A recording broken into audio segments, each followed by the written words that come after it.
Mr. Jessic, Mr. Mahoney, Mr. LaSalle. Here. Mr. McEnroe. Here. Mr. Mitchell. Here. Mr. Tong. Here. Okay. We have an announcement that Lisa has been promoted to the assistant to the city manager. Yeah. So congratulations, Lisa. Thank you. It's wonderful. Well deserved, I might add. Yeah. Can we change your sign to where it's there so you're not? I have a new one on order. Oh. It's just not good. Yes. Okay, approval of the minutes of May 15th, 2018. Does anybody have any corrections or additions to those minutes? Everybody in approval, say aye. Aye. Aye. Abstain. Abstain. Jonathan abstained. Agenda analysis. Does anybody have anything they want to add to this evening's agenda? Item 3, citizen comments.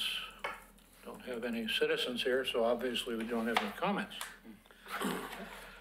Item 5, new business discussion items. 5A, safe routes to schools discussion with Wes Rogers. Please come forward, Wes.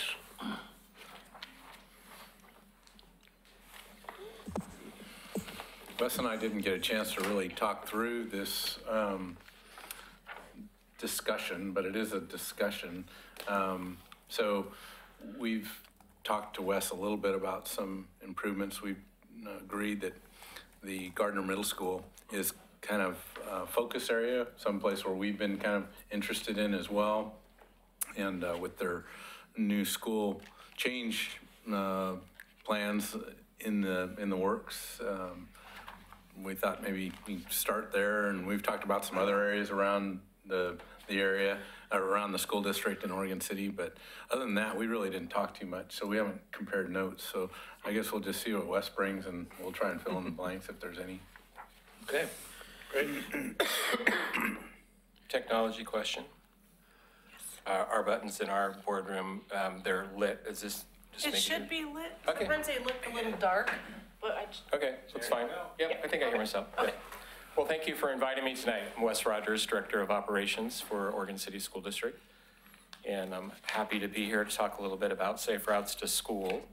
We've done several projects over the years. I've been with the district for 30 plus years, and I remember several projects that we've done and have made some improvements to some of our facilities. One specifically at the Oregon City High School campus on Beaver Creek Road. We did some safe routes to school work there.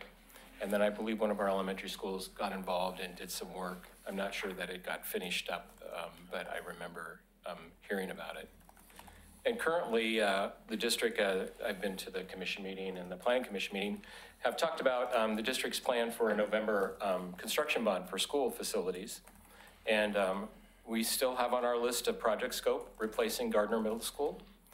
And I think that's pretty high on our list. And I think John and I have been talking about the impacts that would have on the area, both temporarily and permanently, but also about finding ways that, since we've got a fairly robust construction budget for that site, we'd have the ability to do some off-site improvements, as well as make sure that our facility layout on the property kind of matches where the entry points are to the facility.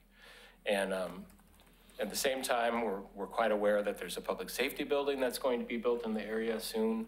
Our middle school would probably come online in the fall of 2022. So not too far off from that, the public safety building, there'll be some more activity in the area. Seems like a good place to maybe take a really hard look at doing some work for safe routes to school, and try to encourage as many as possible, as many students to walk to school or bike to school or skate to school. And because of being able to get all the way from their house to the school in a safe manner on safe sidewalks and pathways. So I think we're still very committed to it. I've chatted with the principal just informally here before the end of the school year. He's very interested in participating in it. We have a very active green team student group at Gardner Middle School they do some environmental things on campus. I think they would be very interested in assisting the school in doing some of the survey work and some of the other things that have to be done. So I think because we've got a student group that I think would be a good match, we've got a school administrator who's very eager to do the project. We're gonna have some capital funds to do some things in the next couple of years. I think, and it's our largest city school besides Oregon City High School, the largest one towards the core. So it makes a lot of sense to try and get as many kids as possible to walk to school and make it easy for them. So we're really, really very pleased to make that part of our project of replacing Gardner Middle School and make sure that we promote that accordingly. So I have a question that's probably for both John and. sure. John made a lot of promises and I haven't gotten to all those, but later. He probably hit on this one then because I know he's aware of it, but your traffic pattern off of Lynn Avenue to Gardner School shows when I've been through there at morning time and afternoon time, indicates to me that there needs to be some improvement with their Lynn Avenue intersections there. Definitely. To allow people to get out of the school area. Well, one of the key things in the facility layout of a new facility is to separate. I'm sure you realize we have one entrance into the school. So we have buses and parents accessing the same entrance. That's not a good thing for safety as well as just congestion. So our new initial layout, just kind of very preliminary, has a very much separated on different sides of the property bus entrance and exit, and then parent and public entrance and exit. Is that going to require any new crossroads? Well, I don't know. I mean, I'm sure we'll be and- doing a pretty in-depth transportation study. We did a transportation study that started as part of our modular building, sixth grade modular building a few years back. So we'll be updating that, I'm sure. We'll also have more current traffic counts of how many parents are accessing school in a private vehicle versus a bus or walking. Hopefully Safe Routes will help reduce that number a bit. But that's one of our key safety strategies from a physical layout standpoint is to separate bus and parent traffic. I'm not sure that we can build enough capacity internally on site to queue enough cars that possibly could enter the facility. But I'm sure that's going to come up in our transportation study about how I'm very much aware that we're queuing traffic out onto Lynn Avenue. So that's 3 blocks of traffic. Actually, it's probably more like 4 blocks of traffic because once you get into the facility currently, you have about a block length of queuing lanes on site. So that plus, I think, what is it, 3 blocks does Lynn then? Once you hit the property line? So it's about 4, so it's significant. And as I remember the Lynn Avenue studies that we did, the city did, that Elmira and Lynn Avenue is a highly stressed intersection. Which one? Elmira. Is that the one with Elmira? There's A.V. Davis. Does that? It's the one by the, I want to say it's Pad Pantry. By Pantry. By the Pad Pantry store. Okay. And if you go up the hill and you turn right, you can get off onto South End Road pretty easily. If you go to the left, you're going into Gardner, and so everybody from South End comes down, hits Elmira, crosses Lynn Avenue with no stop sign for Lynn, and goes into, because that's also the one-way access that Gardner's kind of promoting for the school. Yeah. But that's a one-way out there. One way out is, the out is over by Warner Milner, Warner Parrott, up by the traffic signal. Wow, you really think got the me one- turned around, Henry. I think the one closest to Warner Milne is the entrance road. Oh, okay. Well, I keep seeing people stacked up. Yeah, because they're stacked up to drop their kids off. Yeah, and I'm making the That's why they get assumption stacked up. that Yeah. that's, Yeah, and that's because, school starts at the same time, so in the mornings, you typically queue a few more cars than you will in the afternoons, because afternoons are kind of spread out with people, and we have a pretty robust after-school program at the school, so not all kids are going home at the same time either. We recently purchased a piece of property it's right next to the Presbyterian Church. It was a empty lot that was for sale for a while. We've acquired that lot now, and we now have 3 pieces of property. So we can do a 3 driveway approach into the facility now, which our architects tell us is gonna be really crucial to trying to reduce our impacts in the neighborhood and so forth. So that's, I think, something we're trying to mitigate by purchasing some extra property as well.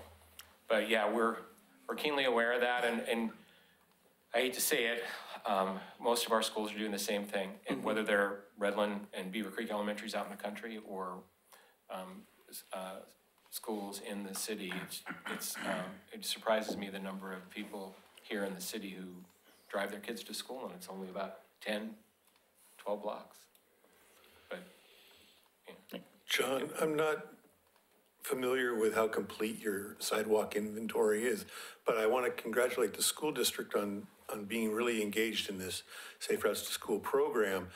If we could get an inventory and maybe some maps, because it sounds like you have volunteers that would go out and survey and identify the missing links in the pedestrian system to make connections within the school, within a mile buffer of the school, because that's where the busing starts, is the 1 mile limit. Actually, for a middle school, it's a mile and a half. Oh, so if we Unless there's a safety corridor issue.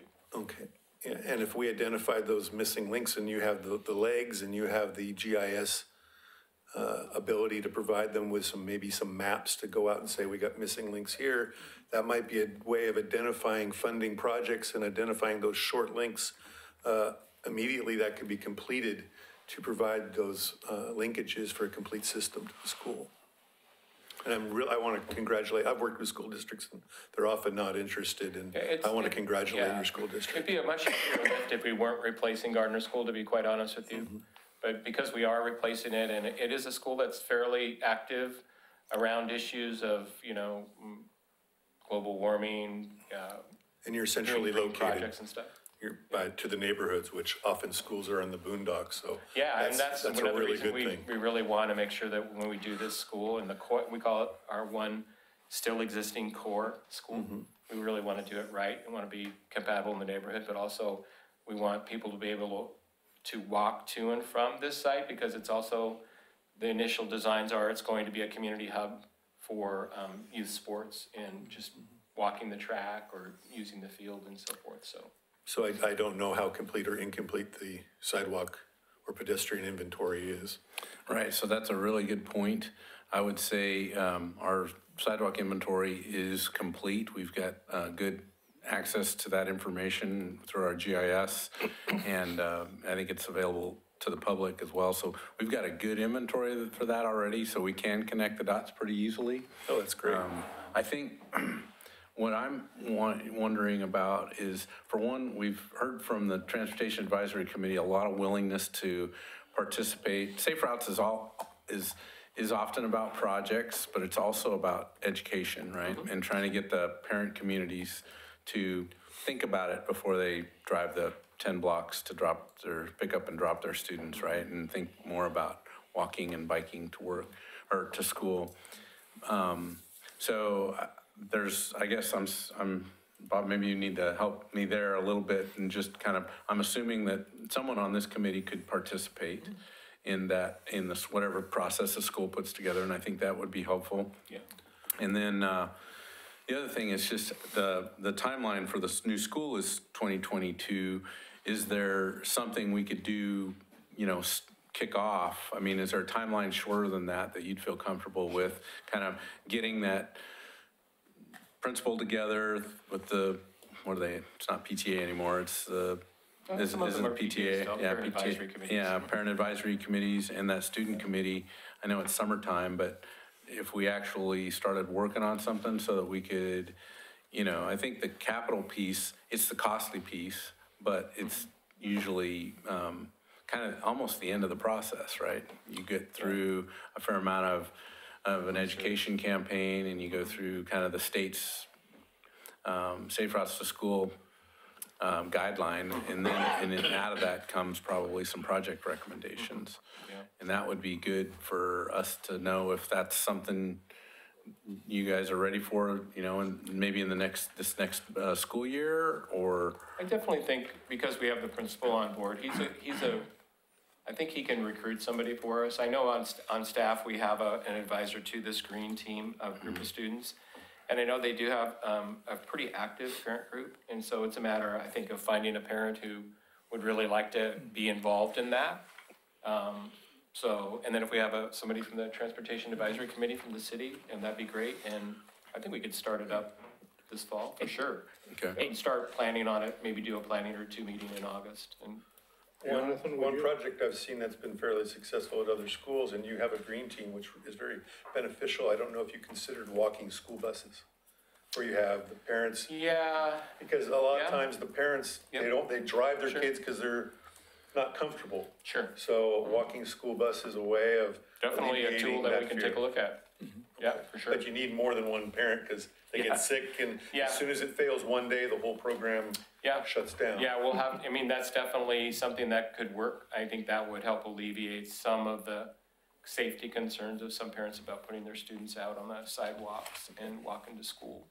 It's not always about the pathway as it is the much of just letting, and these are middle school students, so you do have some sixth graders who are younger students, but then you have eighth graders who are not. There's a lot of difference between a sixth grader and an eighth grader.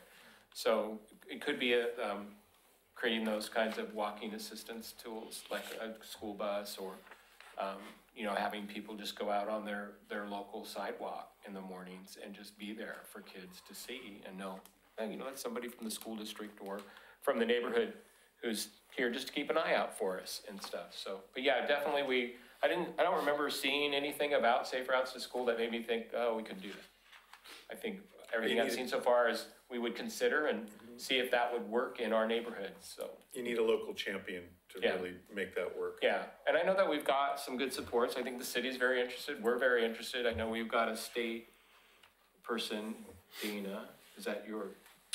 Oh, Dana Webb, yeah. Yeah, Dana's great. She works with the city, works for the city. So I think we've got the right people. It's the volunteers now that we need to fill out the roster.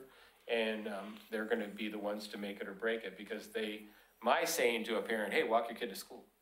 Well, you're a school person, and so we'll take that under advice. But if it's another parent who says, hey, I think we should do something about getting our kids to walk more and do that during the school year and stuff, I think that has a lot more emotion and motivation behind it. So, but yeah, that's a good point, one of the tools we can look at. Has the school or anybody ever sent a questionnaire home as to questioning why people are delivering their kids rather than them walking or anything? Not specifically to Oregon City. There's some national data on that, but for specifically Oregon City, we've never done a survey like that. Probably could be one of the questions on Safe Routes. I was going to say, it seems like something that might be like first couple of days of school or something to kind Oh yeah, we have back to school nights. A lot of things are happening in early September that we can piggyback PTAs on. or something, Sure. because I can think of several reasons why they might be doing it. Like, Sure. well, I'm going to work and it's easy to drop the kid off. That's true too. Yeah, for sure. Well, I think that a lot of the parents too drive and pick up their children with an attitude of fear for their children. Yeah. Safety concerns. Yeah, because I know that, at least in my traveling around, everywhere that there is a bus drop-off point, there's always a whole bunch of parents standing there or waiting with their cars Correct. to That's true. pick up their children or walk the children down the street. That's true. Yes, that's true. Yeah.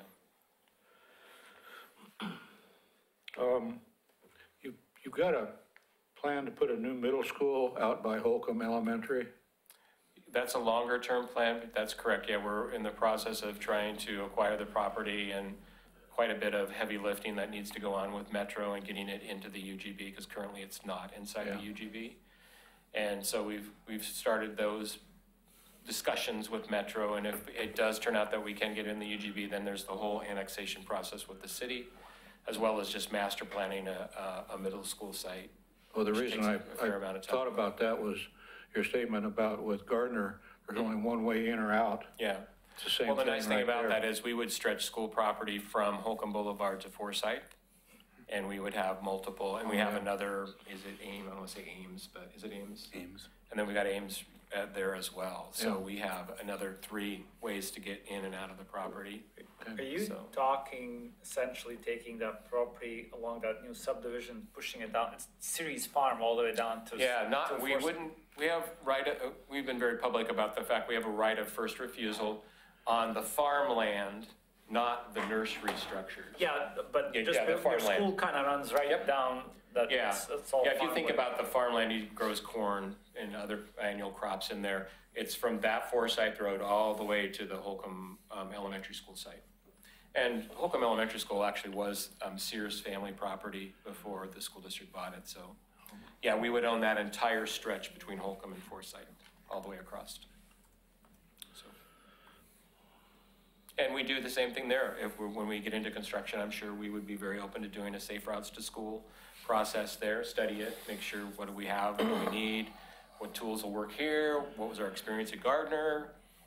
You have a little bit more challenge there just because of topography and slope and those kinds of things, but you still are gonna see a lot of students a lot of homes are gonna be built in that area over the next 5 to 10 years. And so I think there could be a possibility of developing some major pathways for students to get to the school and back. Have you done any coordination with the North Clackamas School District in regard to implementing the safe routes to school? I know that Dana and then the workshop that we all attended together, there was, I think we've got their contact information. They've done quite a few projects, and so we would definitely be tapping their expertise as well. Yeah, we're well connected at the staff level with North Clackamas School District. Well, you know, if you're like me, if somebody else has a good idea, Yeah, I sure will steal it in the yeah. blink of an All I eye. need to do is tweak it 5%. That's great. That's a good value. So yeah, we do share ideas back and forth. So it definitely will be in touch with them. Good. And you guys understand that city that the grant money is out there, but you guys kind of have to push that boundary. Yeah, we're the key cog in the wheel. I mean, I see us as we are the agency. The school district is the one who has to kind of make it happen and has to be committed to making it happen. And I think we have a principal who's ready to do that. These are the kinds of things he sees as learning experiences for middle school students because of the process of all the things they get to do. They can integrate that into their learning plans and so forth. So it's a win-win all the way around. And he really wants his current school and when we replace Gardner, the new school, to be connected to the neighborhood. That's really a big priority for the school district. We don't want to build a school and then say, stay away. We'd rather build a school and say, we want you to be part of the neighborhood with, of course, appropriate safety and security guidelines that we have to have in place. But otherwise, we really want to be part of the neighborhood. So I'm excited that we have a principal. And if we didn't have a principal who was terribly excited, we probably still could convince them to let us come alongside and provide some extra support. But I really think he and a couple of staff members will be pretty motivated and will be excited about the opportunity. So. Anybody have any questions? Yeah, is there a connection between safe routes to school and the family-friendly routes program? No, I mean, I think the family-friendly routes were more about connecting places of interest, right? So school would be a place of interest. So there's some that lend themselves to that, but not all the family-friendly routes are necessarily connected to a school.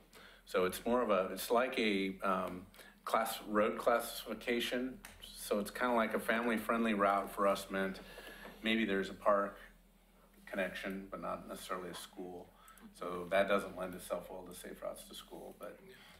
But it might with Gardner, where it's so centrally located, and Wes mentioned, the fields that they're gonna have. It seems like that would be a natural destination of both a safe route to school and a family. Right, in fact, we're gonna talk about our, it's the 20 mile per hour, but that's got that element of family friendly in it. And there's, Bell Court is right in the vicinity. And so I'm going to talk more about that later, but you're right, there's a family-friendly corridor right near Gardner School. What's not designated in, well, we'll see the map. We can take another look at that, but I'm trying to remember if any of those side streets that connect to Gardner and are family-friendly corridors. So, well, we have a slide presentation that has the map, and we'll take a look at it then. Great, thank you. Okay, well, Wes, thank you very much. Oh, glad to be here. I'm pleased that this school district is getting going on this. Yeah, we're excited. We'll be, probably looks like we'll be on the ballot in November, and we will have proceeds hopefully by January 1st. So as far as having some funding for doing some things next year in 2019, I think that's possible, probable. Well, if there's anything this committee can do to help you, why, let us know. Yeah, well, I don't, I would definitely tell you to vote, and we hope you would give strong consideration to supporting our proposal. That's about as close as I can come. So, but yeah, we're excited, and we're excited. We're working with the city on a couple of other projects, and so we're just excited to further develop that relationship and see the community continue to grow and develop and be a place that people want to live and stay when they want to do things and not leave the community to go do things. So we're excited for that. And John has my contact information. If you got any follow-up questions or anything, if you could funnel those through him. And then I'm sure Dana, we actually exchanged emails today. And I'm sure she's going to be scheduling a meeting with me here soon, and we'll start putting together our timeline and starting to fill in some of the blanks about people and due dates and so forth. So pretty excited about it. Okay. Yeah. Thank you. Thank you. Thank you. Item 5B, the equitable housing presentation by Pete Walter.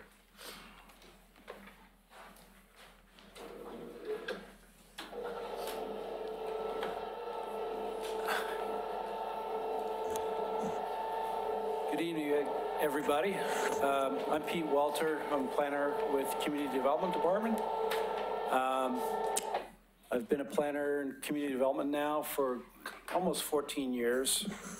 And this is the first time that I've managed a project of this scope that is actually geared towards housing. So my intent this evening is to give you a brief overview of our project,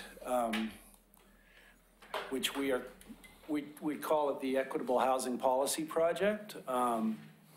We applied to Metro for a grant to support this project about 2 years ago.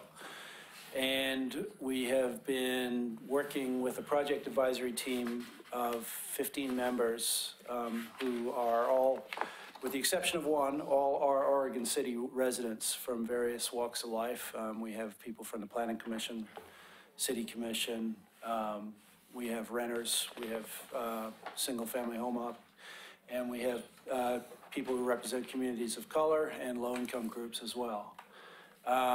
And in order for us to qualify for this grant, we had to meet certain criteria. So I'm not going to go into what those criteria were, but our grant information and all of the information associated with that is on our website, which I'll give you the website at the end of this. I have a short presentation, 13 slides, and I do have some additional pictures at the end to show you kind of housing unit types if there are any questions about them. So I'll just launch into it. It is a city commission goal and priority to address equitable housing as well as the homeless issue.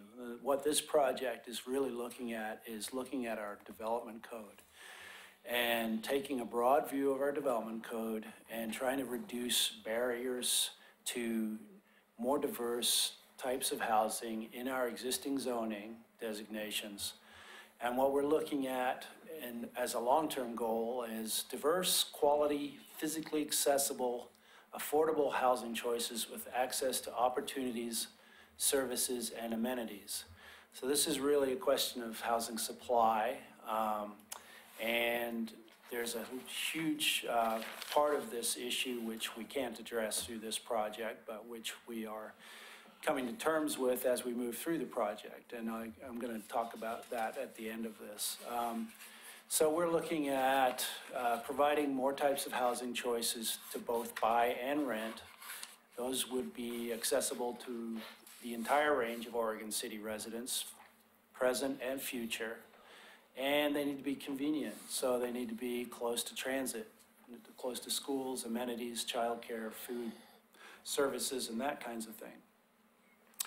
So the basic problem is that we have a lack of housing that addresses all Oregon City residents' needs. And what we're seeing is, as a result of that, some people on the bottom end of the economic spectrum tend to drop off, and some of them can become homeless, even if they're working.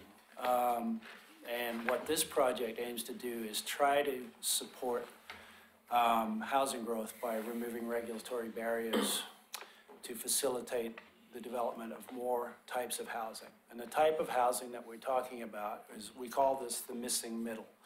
This is housing that's affordable to people who make moderate incomes who want to work in this community.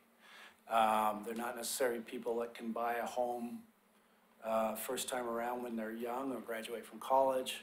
But I'll go into more of what our existing house stock looks like. This is a slide that we've shown multiple groups. It shows what our current housing stock is. To a large extent, it's dominated by single-family residential homes, single-family detached residential homes. And this is not unusual. This is a pattern of development that you see in many, many cities. It's based on the fact that we're a suburban city. We developed, on the outskirts of the metro area, and it's natural that this was a place where people chose to live and work, and so that's been our housing. But we also have neighborhoods which have pretty good diversity. You can think of the McLaughlin neighborhood and various other neighborhoods where over the years those neighborhoods have diversified for one reason or other, whether it was after the war or whatever. We see a lot of diversity in the older neighborhoods as well. And that kind of diversity and choice is kind of what we're shooting for. It's going to be driven by the market if people choose to develop new types of housing that will be largely based on individual owner's choice. So as you can see on this chart, our next biggest category is our multifamily housing, followed by manufactured homes and what we call multiplex, which is 3 to 4 attached units, duplexes, and townhouses. When we looked at the census data, this is what we found. We're considering households' cost burden if they're paying more than 35% of their income in housing. And for Oregon City, that includes a breakdown for homeowners with a mortgage of about 24%, or 1,600 households. That was with a mortgage. Without a mortgage, it's about 10%, 170 households. Renters make up another 40%, 1,600 households, and then combined citywide, 27% of the population is considered to be cost burdened in terms of housing choices.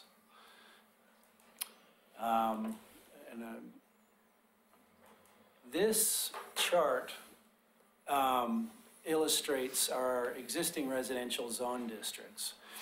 The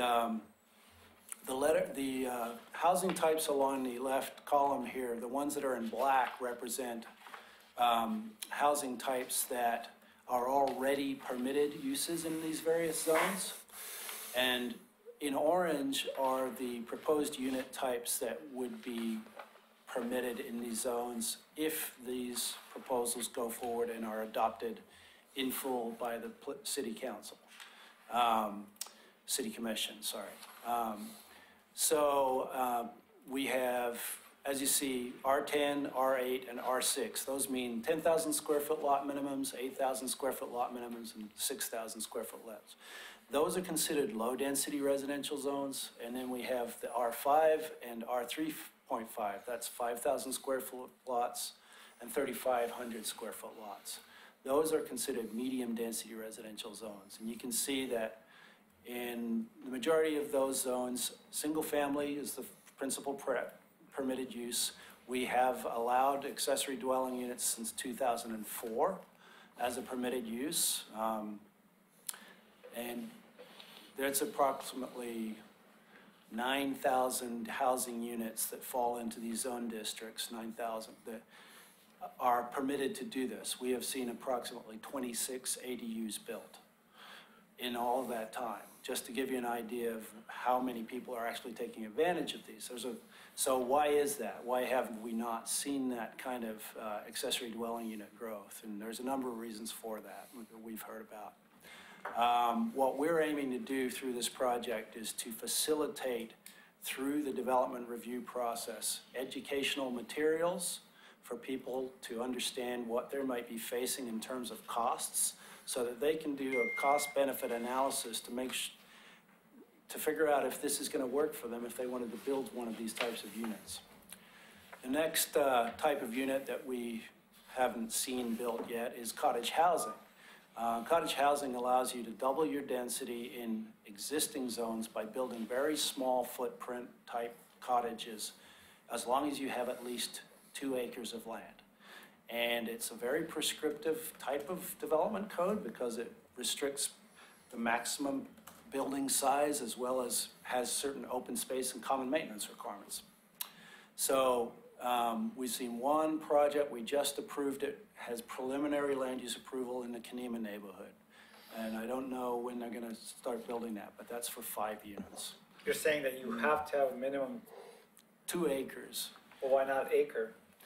Well, that's a great point. I think part of it is because there's an open space requirement for these types of developments, which could be met on a smaller scale.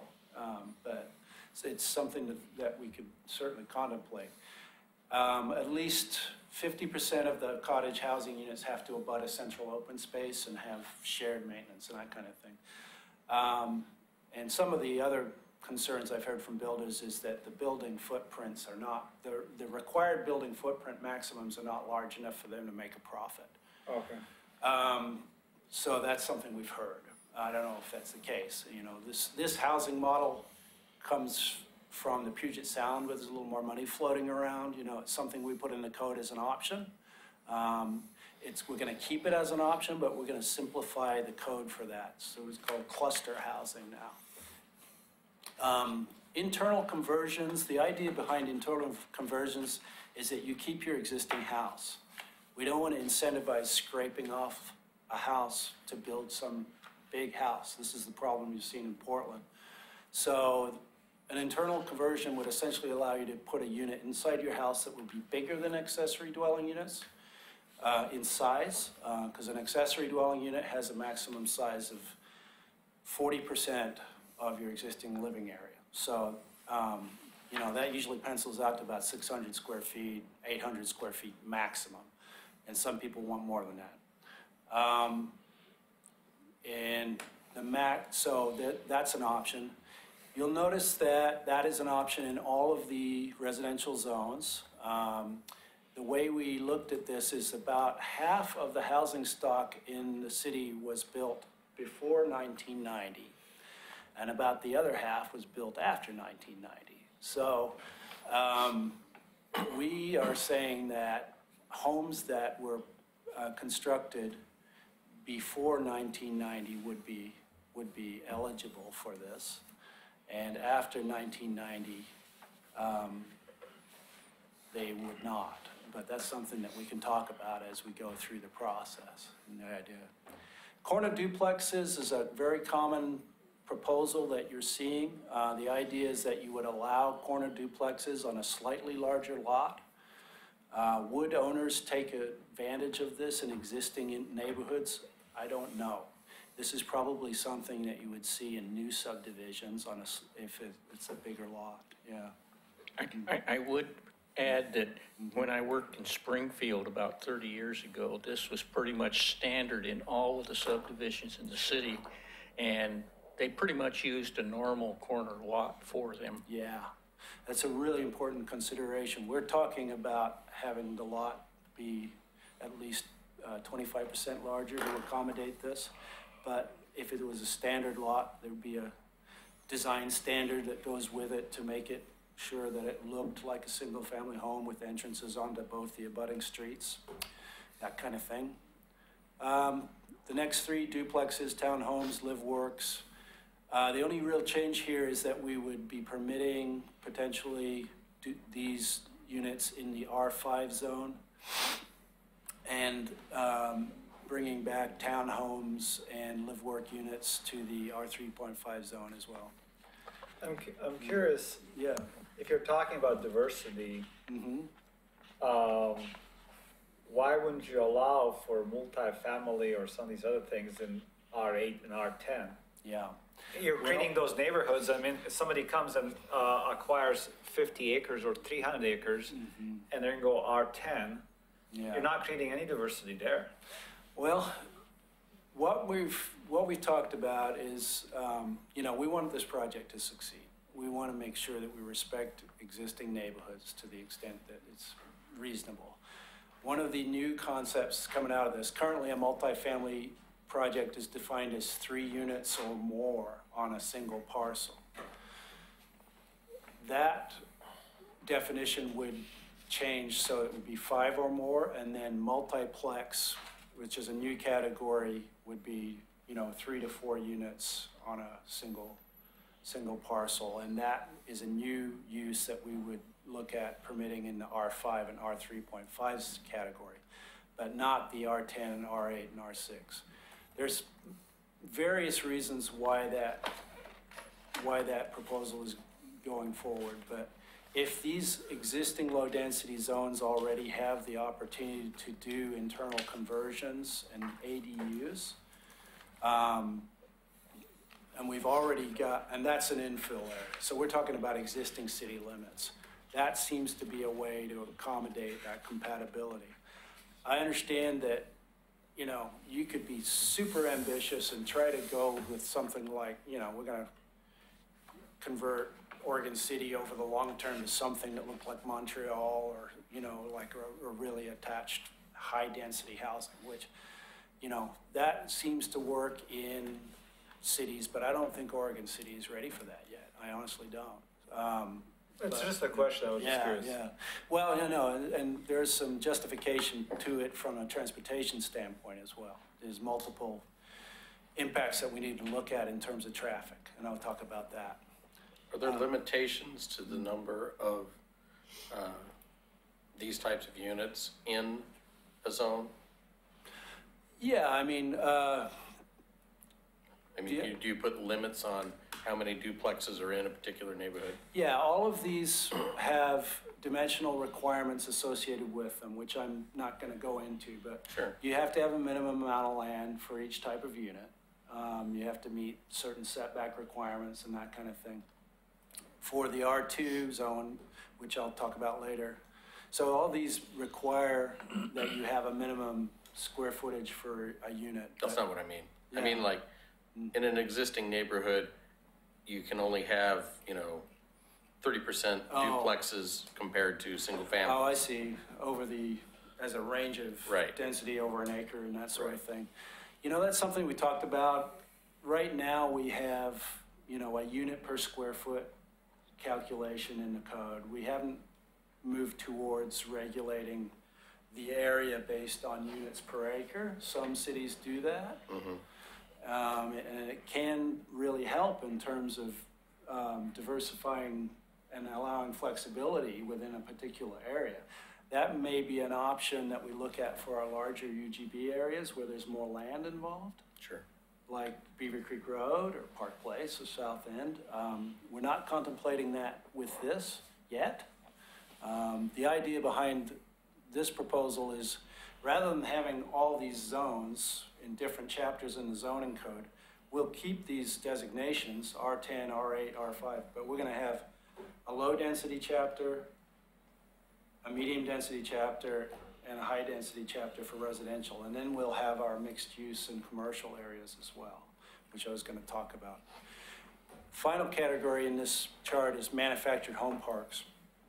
All of our manufactured home parks currently are zoned R3.5 and are not a permitted use in the R3.5 zone. So they're considered pre-existing non-conforming uses. This would change that make them allow them as a permitted use, and allow them to expand and maybe add a few more units with design standards, rather than through a standard land use process, rather than going through a conditional use process, which is what they would have to do now in order to make any changes. Pretty big process for somebody who just wants to add a couple of manufactured homes. And there's certainly land in these parks that could accommodate a few additional units with this. We don't anticipate there would be any new manufactured home parks developed in the R3.5 zone just because the market prefers other unit types. But it could happen. And we'll have a set of manufactured home park design standards that go along with these. In the long term, I just want to reemphasize that we're not changing the zoning map with this project. We're talking about the existing zones. If we do, through a separate process, amend our zoning map to have new types of zones, such as manufactured park zones, we used to have a zone like that, not anymore, or different types of zones with different minimum lot sizes, we would be doing that through a separate process. So these are the big ideas. Expanding missing middle housing in our low and medium density zones. Expand our housing types in our high density zones, that's the R2 zone, multifamily zone. Continue to allow multifamily in our commercial and mixed use zones. That's a permitted use. Basically what we're talking about as far as design standards is consolidating design standards for each unit type and making them simpler to understand, and providing maps and educational resources so that somebody can come in, even if they're just a homeowner and they want to be their own contractor, they can pick up a packet including a fee estimating worksheet and a very simply written guide packet to say, this is what it's going to take for me to build one of these unit types. As far as the other zones, which I won't go into a whole lot of detail where they are in the city, but we have R2 zone, which is our multifamily zone. Currently this zone only allows multifamily, which is 3 or more units of attached housing with a site plan and design review process. As long as we're getting the density in this zone for needed housing, we would like to expand the types of units that are buildable in that zone to include townhomes and potentially other unit types. So you could do triplexes, townhomes, multifamily on a parcel. Let's say you had a parcel about 10 acres, then you could do a real mixture of units in that. And we want to make sure with that proposal that you're not squeezing out apartments. We had concerns about that in the past. So one of our concerns is that if we allow multiple unit types or other unit types in the R2 zone, suddenly there's no apartments built in Oregon City, and that has an effect on affordability. So we'll be careful as we go through the Planning Commission and City Commission process. But if there's an affordability component to a project where somebody wants to have affordable units, which would be affordable to 80% median family income or less, we would offer potentially a 20% bonus of density on that parcel. Reason that we're proposing this is rather than the city operating like a housing authority, which we don't have the staff and resources to do, this would put either a deed restriction or some of the covenant on the property that the owner or the manager would be able to administer rather than the city. And it is something that can be built into a project fairly easily through site plan and design review process.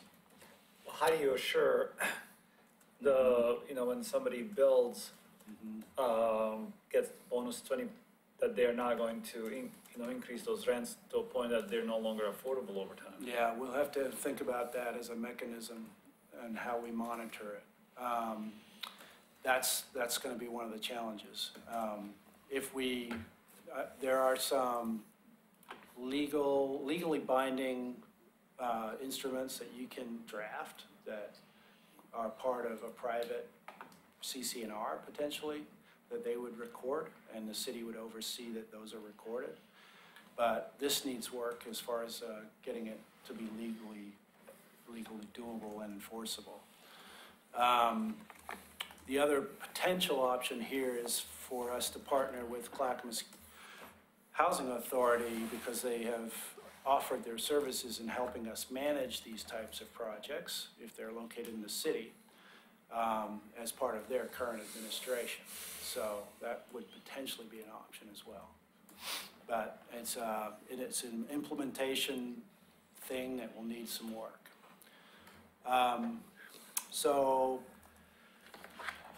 in the commercial and mixed-use zones, no changes proposed. Multifamily design standards would be simplified with this.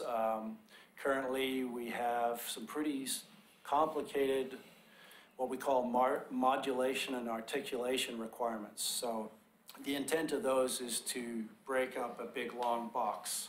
If you have a very large building that's over 100 feet long, these standards kick in and require that you bump out the walls, create some architectural interest there. We would still require that, but it wouldn't be as onerous as it is now, because you could have change in materials, windows, or you could do articulation if you want to, but the idea here is to simplify the design process. There are other site design standards that also provide interest, such as landscaping and outdoor seating areas and things that make that project attractive on the exterior of the site. So those are things that are being considered and put forward as well.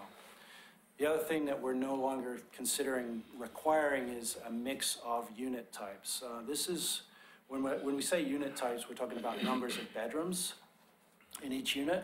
And that's currently the case. Once you get over 50 units, we require that you mix those up into different bedrooms. But this is largely market driven. You know, if a developer wants to build an apartment that has 1 bedroom, 2 bedroom, you know, that they are going to build the apartment that makes sense as far as numbers of bedrooms goes. And it's not something that the city is really in a position, we're not having problems with people being priced out of apartments because there's too many bedrooms in there. So I don't think that's something that the city is currently needing to regulate anymore. And our consultants confirm that. Excuse me, Yeah. is the city considering popping in low-income housing in some of these larger areas? I mean, a couple units here and there. Well, what do you mean by low income? In terms of, we would know that the tenant was low income or? Low-income tenants. Yeah. Like I said, we don't have the staff and resources to really administer that type of program. To the extent that we can affect that is through diversity in unit types and existing zoning. Affecting, you know, the income side of the equation, you know, subsidizing housing or monitoring Section 8 housing and that kind of thing. The Housing Authority already does that in Clackamas County. And they actually do own properties, you know, even single-family properties throughout the city, and can administer that type of program. So that's not something that's within the scope of our project, though. Yeah. They have, but they're also, I heard, like, there's that substantially large low-income housing along Holcomb that they're now Holcomb, thinking right. of getting rid of, Yeah. and removing all those people and relocating them somewhere else. Yeah, so Chuck Robbins is on our project advisory team, and he's with the Housing Authority Community Development, and they've talked about that. I know that they're committed to what do they say? Relocating everybody, and that's in those, they would get they would be first in line for any new program.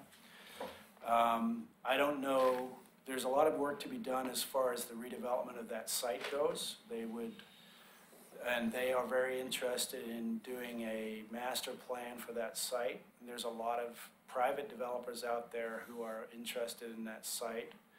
And there is potential to keep it at an affordable level. I know that the city commission has expressed interest in that.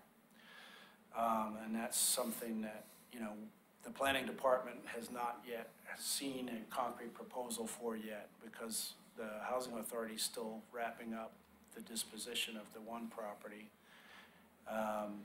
But the land there is pretty underbuilt, obviously. Those units were built, according to Chuck, in the 40s and are really not safe or fit to live in. The cost of maintenance on those units is really just overwhelming the housing authority now.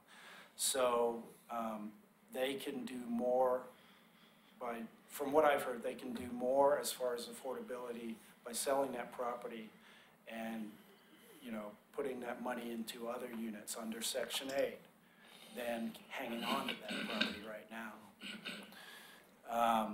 And that is a huge project before it moves forward.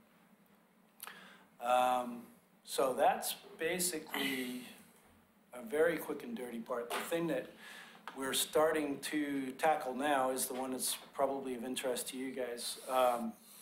As far as the transportation impact of this, there's a lot of unknowns.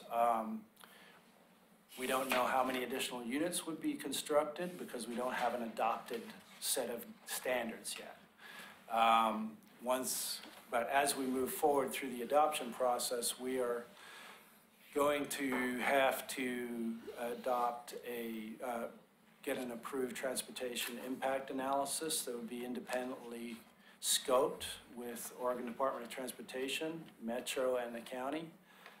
We've just started to look at what that would look like. We need to talk to ODOT and to see how that would look and how it would affect the existing city infill areas versus the new annexation areas. I think the biggest impact of these would potentially be in the concept plan areas, because there's the potential to build whole new developments with these regulations in mind. So you could pre-design a subdivision to have accessory dwelling units, kind of like the ones along Glen Oak Road that are designed that way, and that sort of thing. We're not proposing to rezone any annexation areas beyond what they would normally be rezoned under our current comprehensive plan. And the biggest issue for the city as far as getting this passed through the ODOT is meeting the transportation planning rule. And that's why we're going to need to do a scope and have them look at that. We need to make some assumptions based on what our economic consultants are telling us as to what the feasibility of someone adopting, you know, how many of these are going to be built, basically, and is that impact any more than what an existing single-family home would be, considering household sizes? You know, household sizes are declining. We're no longer looking at a traditional five-person household. The average is about two people per household now. And then the demographics changing as well. So that's going to be part of it. But we'll be bringing that back to you as we move forward and talking through the scope of work as well.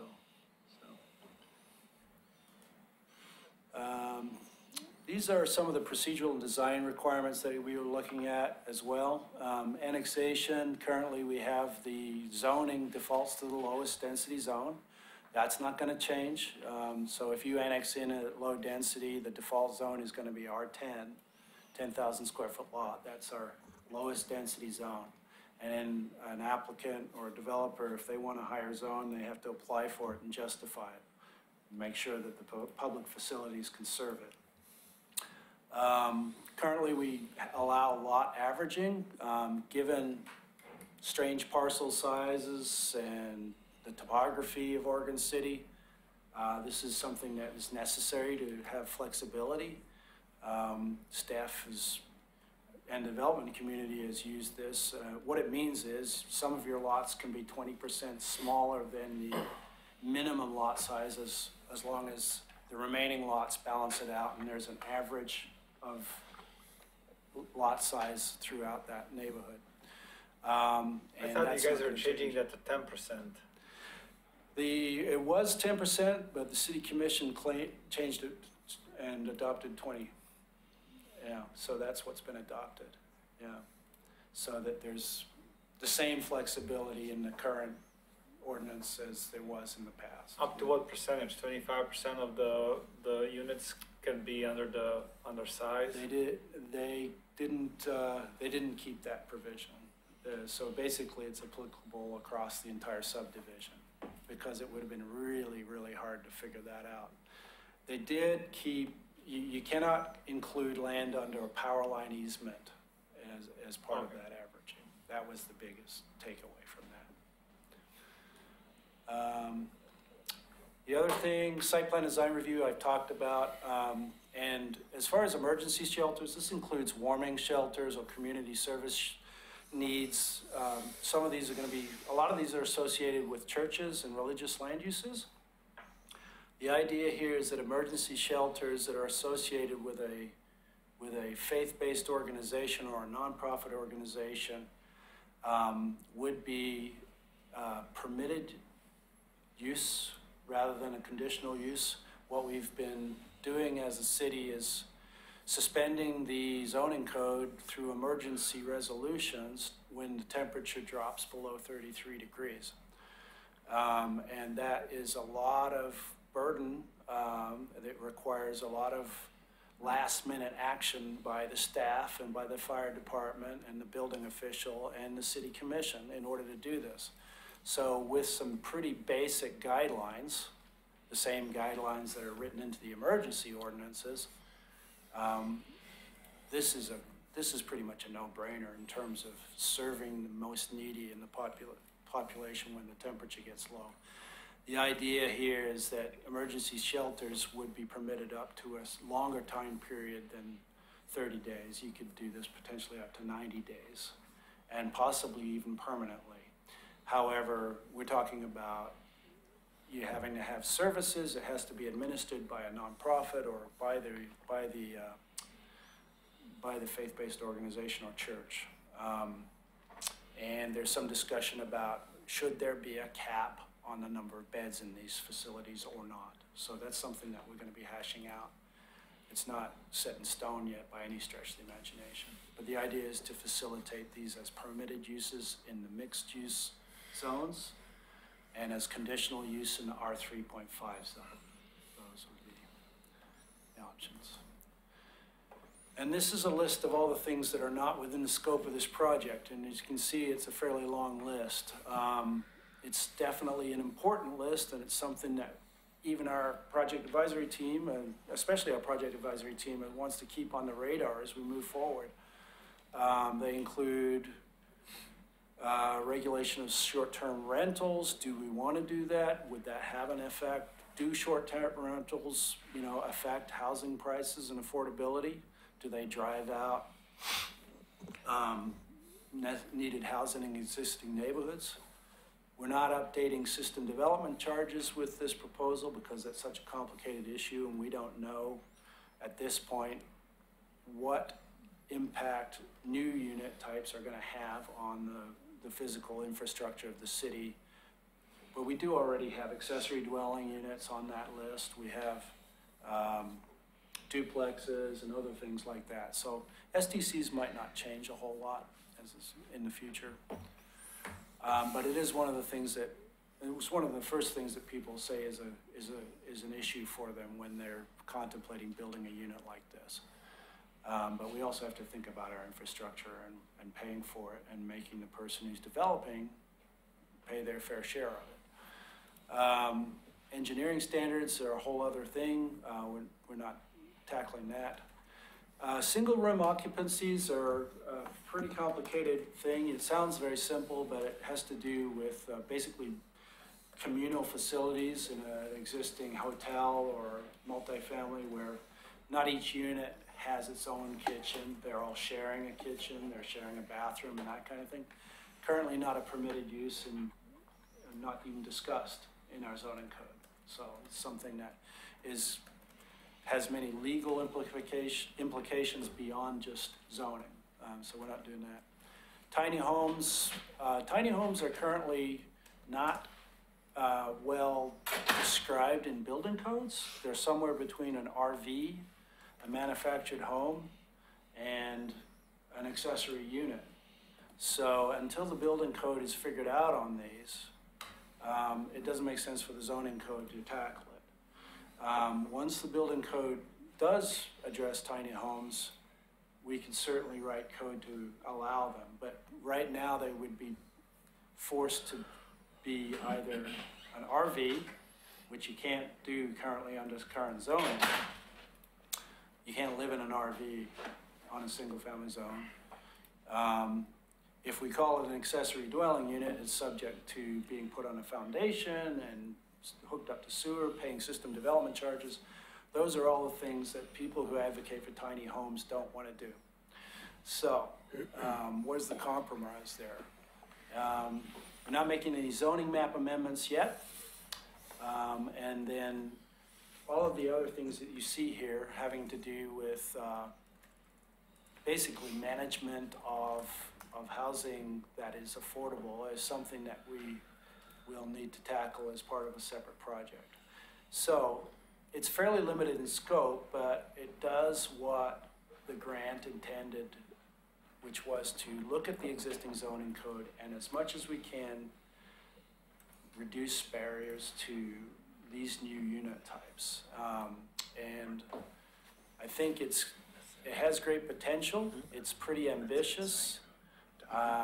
We want to right-size it for Oregon City, and our feeling with this is that it's the right set of code amendments at the right time. The next steps for us are June 19th, we have a final advisory team meeting. As I mentioned, we're going to be scoping for our transportation analysis. This summer, we're drafting our findings. We'll start hearings in the fall, and we hope to adopt in November. We have a project website and a mailing list, so we do encourage people to still sign up for this. And if you have any questions about any of this, I'm happy to answer them. Answer or address? Address. I'm not sure I can answer everything. Obviously, I have lunch. Oh. Okay. One of the things that I was wondering about, simply because I know the house I live in used to be a duplex. Is there any thought given to allowing a single family to be subdivided within as living units within the existing footprint? Yes, that would be, depending on what zone you're in, you could do an internal conversion, which would allow you to do that. And there would be no size limitation on that. You would have to meet the building code for fire separation and water flow and all of that stuff. Yeah. Meet the building codes for the allowable change. Yeah, right. Yeah. Is it gonna, I'm sorry, you brought up a question for me. Is it gonna require or set requirements that do the opposite? So let's say you have a house that's a duplex and you go, I wanna make it a single. Single? Yeah, that's probably way easier. I'll invite you to come and look at my house. Occupancy on a, they're going to be the same type of occupancy either side because they're both considered residential occupancies. I'm not a building code expert, but, I think. It was great fun converting converting the electrical system and the heating systems. Yeah. So there's that option, depending, if you were a corner lot, potentially you can do, a duplex and that sort of thing. And then accessory dwelling units as well are allowed to be attached. So depending on how much living area you have in your existing house, that's an option as well. There's very little difference really between an internal conversion and an attached accessory dwelling unit, as long as you're not scraping off the house to do it, so. Yeah. This one I know is not being addressed because I saw it, but as a future item to address, when you're dealing with the traffic impact issues of the new developments, is there any way to include impacts on places that are not adjacent or near the development? I'm thinking about, when is access to the hospital not going to function? When is access to McLaughlin not going to function? Those things are not currently addressed that I see anywhere. Right. In terms of certain intersections? Well, not necessarily certain intersections, but just the routes and what needs to be. For example, the backup on McLaughlin at trying to get onto 205. Right. That seems to be, would be getting worse. Yeah. So those types of things happen when there's a rezoning. Obviously, when you make a map change and that sort of thing. They could also happen if during the initial pre-application conference, we send notice to everybody, ODOT, Clackamas County, and if they determine that there is going to be a significant effect on an intersection based on a development proposal, they can require that we address transportation planning rule. The thing is, individual building permits would not be subject to that. So in order for these code changes to pass, we have to analyze that now, make some assumptions about it, and get that scope of work looked at by ODOT and Metro, and some determination made. Well, I think the point I'm trying to get to is They're going to pay impact fees. Is that almost everybody needs to get across the river. Yeah. And there's only a very limited space to be able to do it. And sooner or later, they're not going to be able to do it. Right. Yeah. Yeah. So that all ties back to the transportation system plan and what kinds of assumptions we originally made when we did the modeling for the entire region. And that was based not just on housing growth, but job growth and where people are commuting today and what they predict will happen in the future. That's not my area of expertise, but that's what we rely on. Does that modeling take into account this type of zone change? No, I don't think so. Yeah, this type of ordinance change, and I think regionally, we're just asking the early questions as Oregon City, in Portland. I don't know if they're even looking at this, but we are. So we need to address that. Yeah. How do you guys, do you guys feel confident that the changes that you're proposing will make the housing more affordable? I can't answer that. My hope is that we'll have some impact. Until we get down the road, and I've heard builders say they would definitely take advantage of certain zone changes, zoning code amendments here, especially to do with cluster housing and corner lot duplexes. That could make the difference for them as far as making a project pencil or not. Because right now, if you build a house on a corner lot that has no street improvements, for example, you have to put in sidewalk along two sides of both streets, right? And that's an expense for some builders, and they'll walk away from it for that reason. If you have a duplex, potentially that makes the difference for somebody to build two units where you can build one. and still make it a viable project for a builder in that situation. So I have confidence that in those individual situations, then somebody would certainly look at that, and it could make the difference between a profit and a loss for them. Because this is going to, it's going to be driven by the builders. And that could also be said for accessory dwelling units and internal conversions if we allow more than one per lot. Currently, it's only one per housing unit. If we allowed up to two, then that would make the difference for them as well,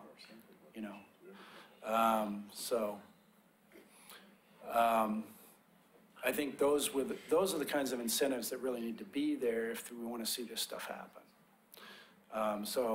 And we're asking, that's what we're asking for. I guess the expectation is that when you have a duplex, instead of selling that house at $500,000, he would be selling two houses at $300,000 each, or duplex at $300,000, and that's still more affordable than $500,000. Yeah. Now he makes some money on it. The impact of this will be very difficult to monitor, and it's going to be very long-term. But what we're thinking is we're transitioning to a new permit database this week. We're using Energov, and we have the means to track any new housing unit. And if we say this unit type is directly related to the code changes that we made, we can track it and see how many units are actually being built. That's what we're going to be able to do fairly easily. The type of data that we won't be able to track is what is that owner charging as rent? What is he asking for housing, for asking price on that house, if it's a sale. Unless we go out and Google it, something like that, yeah. I think you had more questions, Henry? I'm done. I've got a couple. Yeah. Would Habitat for Humanity be able to be part of this program? Yeah, I would hope so. I mean, any nonprofit organization that has an interest in developing a new housing development in Oregon City, they come to the table with their idea, their financing, their approach in mind. That's not something we know about. But if they say, I'll give you an example. The Juneberry Lane, which is 12 housing units that were constructed on Morton Road. They're run by Proud Ground, which used to be Clackamas Housing Trust.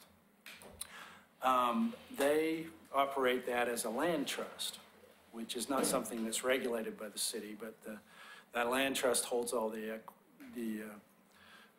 land equity, and then the owners are able to build equity in that unit over time. It's an interesting housing model.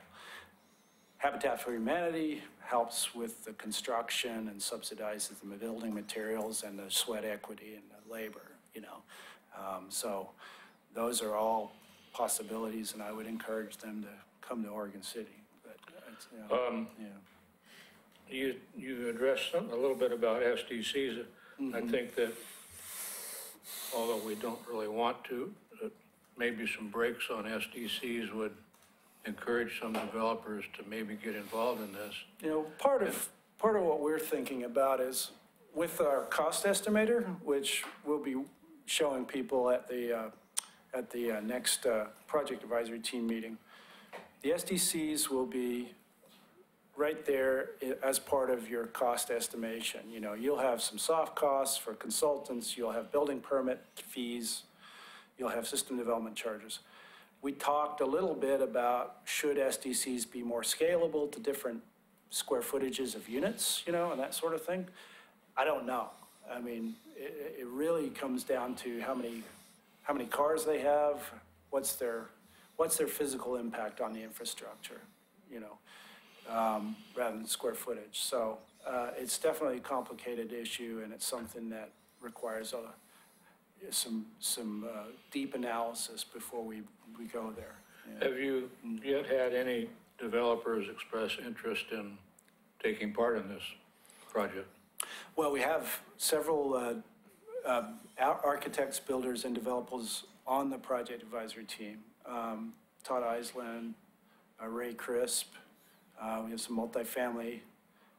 We have Clackamas Northwest Housing Alternatives, who are developers of regulated affordable housing. They're part of our advisory team as well.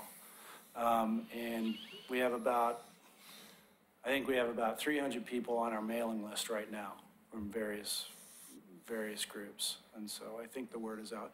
Right now, we are in the last 2 days of our third survey. So I would encourage anybody who hasn't, we've got an online survey that is talking about these code amendments. It takes about 10 minutes to fill out. So please go online and fill that out if you haven't. Yeah. Anybody else have any questions? Yeah, I've got a couple. Yeah.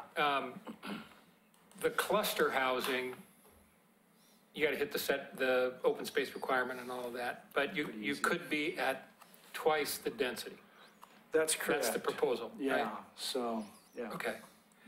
Other than that one, for a new development, the calculation as far as the maximum and minimum number, the 80% Yeah. thing, those calculations don't change in this? Yeah, well, Proposal? if you choose cluster housing, the idea is that that code section kicks in and Okay. supersedes everything. Other than cluster housing? Right. Your density calculations for an R10 subdivision or an R8 subdivision are Oh, going to... yeah, those are stay the same? Yeah, they're the same. Okay, so like the ones off of Glen Oak Road? Yeah. Could you hit the density number and then add ADUs? Yeah, I apologize. I didn't even talk about this. That was a planned unit development.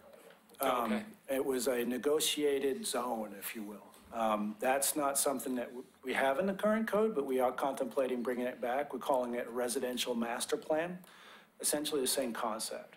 If you have an innovative project which has slightly higher density, but which offers something in the way of amenities, it's got good design, it's got integrated housing units that are really well designed and built into the development already. We would offer two paths. You can either go type 2, standard, clear and objective, or you could go residential master plan and go to the planning commission and ask them for approval. And that's a public hearing and it's more discretionary. So in Oregon, you have to offer the clear and objective path, and you have to offer the discretionary path as well for somebody who wants to do something like that. To date, what we had is called the master plan, but it wasn't really tailored toward residential development because we got rid of PUDs back in 2004 for multiple reasons. Were you here when that happened? No, I wasn't. Okay. Yeah. Is there anybody on the planning staff that was? Yeah, virtually all of them were, except me. Yeah, so. Okay. I'd love to talk to somebody Yeah, sometime there were about many reasons. why that went away. Well, there were appeals associated with them from the developers, and that wasn't the only reason. They were very discretionary, and the hearings were somewhat drawn out. So I can imagine. yeah, That's probably a discussion for another time. ultimately but- they result in some really innovative stuff. When you think about it, but good open space or better open space and some more diversity in units, and I think that's really what they were going for. Thanks. Great. Thank you, Peter. Thanks. Hope I answered most of your questions. If you didn't, please bug me later. Yeah. Great. Thank you. Thanks. Thanks, Pete.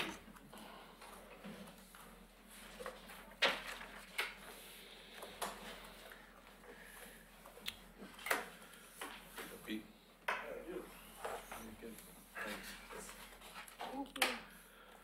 Item 5C, Public Works Report. Did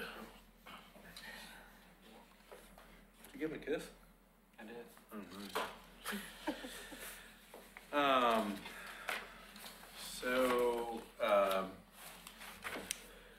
Let's see, some of you might remember, some of you might have never realized, but in the summertime, we skip a couple meetings for the Transportation Advisory Committee.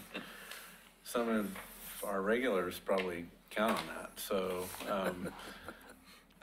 just know that it's not our intent to meet in July and August, with the exception of the National Night Out. And so I'm assuming, and I think I've already put a bug in Amy's ear, that we would, Amy and actually the library, that we would kind of do a group booth, if you will. So I don't know if that's still the desire. I haven't heard anything from Bob or Henry on that, but for the National Night Out event. Sounds good to me. Yeah, works. If there's anything in particular you want us, we've done the Drive Safe campaign. We've had those kind of available. We don't have really anything quite like that, although we still have some stickers and things, so we can have those. For the neighborhood, they like to have their neighborhood maps, and so we usually bring, information on our speed hump policy and our stop sign policy. Those kind of things are usually there. We usually have some giveaways, which people like. So I don't know, I haven't put much thought into that yet, but I guess we'll just work on that and figure out what we might need, and we'll probably need. Do you know what the date of that is? The 7th of August. Yeah, and it's actually kind of a fun evening if the weather's good and not too hot. That's a Wednesday, isn't it? Tuesday, I think. Tuesday, I think. I don't know. You can all bring me birthday presents. Is that your birthday? Oh, that would be pretty cool to have you sit in a booth while it was your birthday. We would probably sing to you or something. Maybe we can get you to sit in that booth where they throw balls and fall in the water. Last year you did that kind of That with the might hurt my CIC, right? Yeah. And there's interest in doing that again. for the Yeah, CIC. I think so. And, There is. And, It came up at our last CIC meeting. oh, good. Who on the committee would like to, who on the committee would like to volunteer to help maintain that booth? Besides me. I wish I could, but I'm not gonna be in the country. Oh, you could come for that. Jeez. Bob, I may be available. Okay, thank you, John. Well, that puts me for sure, perhaps John, hopefully John. And if anybody else wants to stop by and help, Feel free, huh? yeah.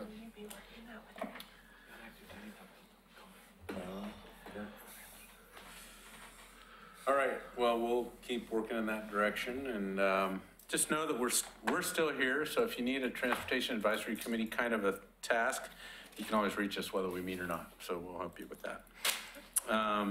We included a pretty lengthy but well-written letter from Cindy Reining, and we included that in the packet. She's basically making some suggestions about the intersection of 15th and Washington. And I think some of that may have been inspired by some of the backup there associated with the construction that we had recently on 15th and Washington. We're not done with 15th and Washington, by the way. They finished the storm work there, but we still got to move back in with the paving. And we've got our paving contractors under contract. I haven't seen have you seen if they've worked in that project into their schedule yet? They have not incorporated into the schedule, but they are planning to submit that to us next week. Okay.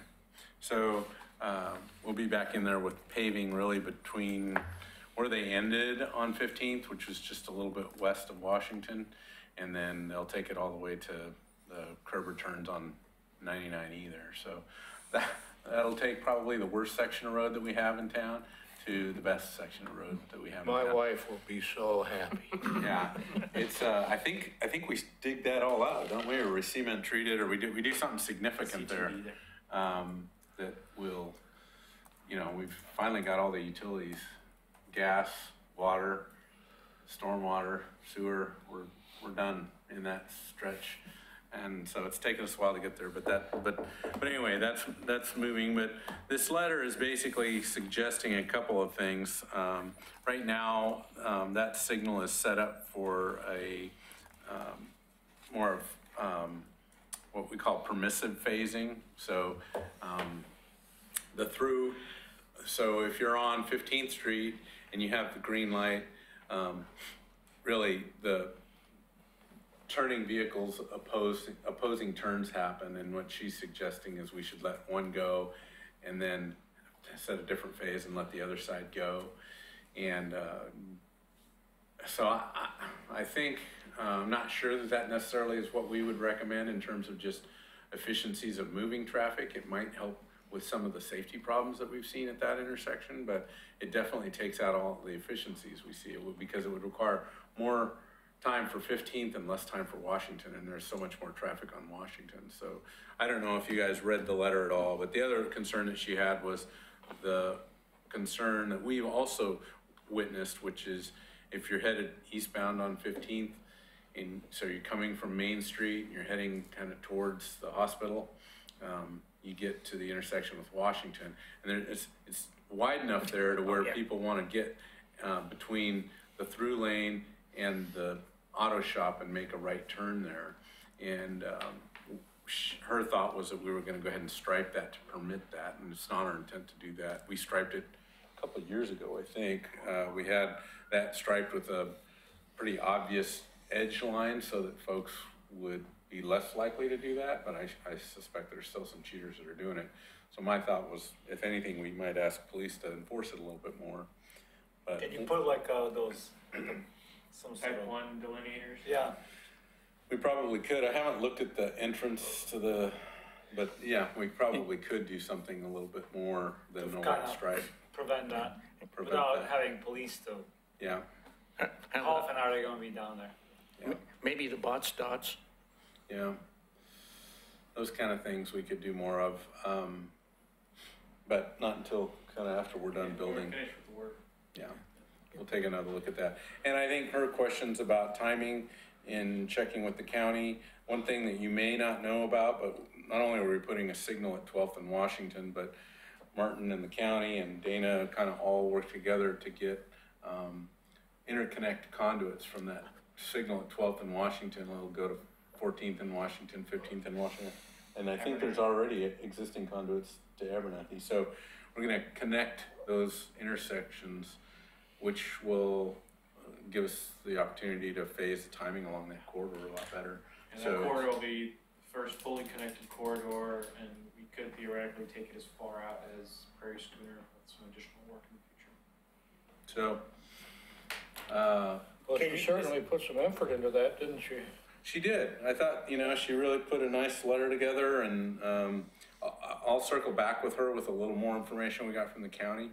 There was a recommendation for maybe a sign that would better inform the drivers on 15th about when they could make that left safely and when they shouldn't make that left safely. But I think beyond that, for now, it's not our intent, first of all, to allow the right-hand turn to occur like she was thinking we might. And then it's just, but I don't think we'd move at this point in time to, dedicated phases for each turn movement off of 15th. Once you interconnect them, do you have a ability then to somehow improve efficiency? Yep. And look the traffic flows and be able to make adjustments?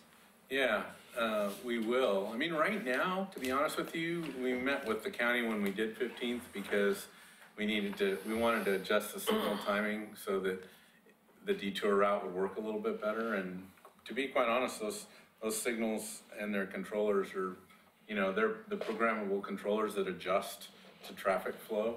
So if you've got traffic that's sitting backed in a particular movement for more than a couple of cycles, then the signal is smart enough to know to give them a little bit more green time, maybe 5 to 10 seconds at a bump. And then if traffic is still sitting there in the queue for more than one cycle, it'll give them a little bit more time. So those are pretty dynamic controllers.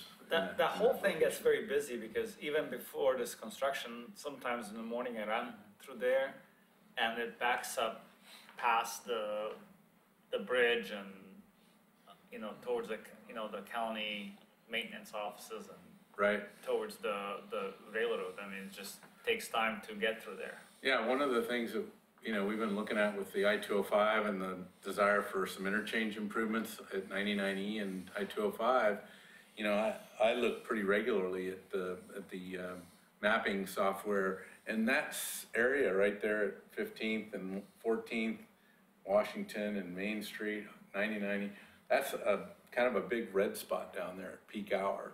So it's a busy spot, moves a lot of traffic, and when we shut one of those legs, it really gets kind of problematic for us, right? So, yeah, it's a busy area. It seems to me from watching some of it is that you're getting some 213 traffic coming down and taking the old bridge and then heading out toward Wilsonville and Tualatin and trying to avoid the signals and some mess that's on the bridge, on Abernathy Bridge. Well, I done that myself. Yeah. If I'm going down to Wilson's, I would avoid getting on 205. At the end of the day, it doesn't really make any sense. But yeah, rather than sit But you just, it feels better, you're moving maybe a little faster, right? Yeah. But Well, you are kind of moving faster. imagine if they had a toll station on Abernathy Bridge, and Oh you'd my see a lot God. more of that. Oh my God. And that was one of the points I've been trying to point out is that, we could be really hurting if they do that. Yeah, I agree. I think I'll move to the mountains. Good luck. Even that's congested. Yeah. All right, so if we're done with that one, I'll move on to the next item. Is that the 20-mile-per-hour one? Oh, while you're moving along, how far behind are we on the 12th Street light? I'm sorry? How far behind are we on the 12th Street light? Well, PGE is supposed to be out there tomorrow, so we are behind because of, we're waiting for the overhead utilities to get out of the way. So it's unfortunate because that contractor's incurring some costs that he intended to get that done by now. So, When I had that problem, I finally had to call up one of the telephone companies and tell them I'd go out and saw the pole down for them if it'd help. They did come out finally. we sent him a picture with me and a pair of loppers and said, better come and we're gonna cut these. So, we brought this topic a couple of times to you in various forms. We've gotta move it forward, I think, and get it in front of the city commission. So I just got bumped off of the July work session, but we're gonna try and hit a June work session with the city commission on this idea of finding or designating certain areas as 20 mile per hour. But what I'll go through today is just some of the things that we've come up with as concerns for where we might elect to designate some of these routes as family-friendly routes. So that's what this is about. So the this ORS 810 was something that came about in 2011 with House Bill 3150 that adopted this and gave cities the authority to designate streets something less than 25 miles per hour. These are some of the conditions that come along with that ORS. They need to be located in a residential district. The amount of vehicles per day needs to be 2,000 or less. The 85th percentile speed needs to be 30 miles per less than 30 miles per hour. And we would have to post traffic control devices that indicate that those routes are something different than what we would see in a residential street. So something that suggests slower traffic and an indication of maybe bikes sharing the lane, like what we do with the Sharrows, which is the graphic on the left, and then the pedestrian and bicycles in the roadway shared with vehicles, which is kind of what we've come up with the symbol in the middle there. And then, obviously the speed limit signage, and we've talked about using kind of a family-friendly sign topper or rider that goes along with that speed limit sign. So that combined with several other things that we think need to happen just to make it a family-friendly route are kind of where we're headed. So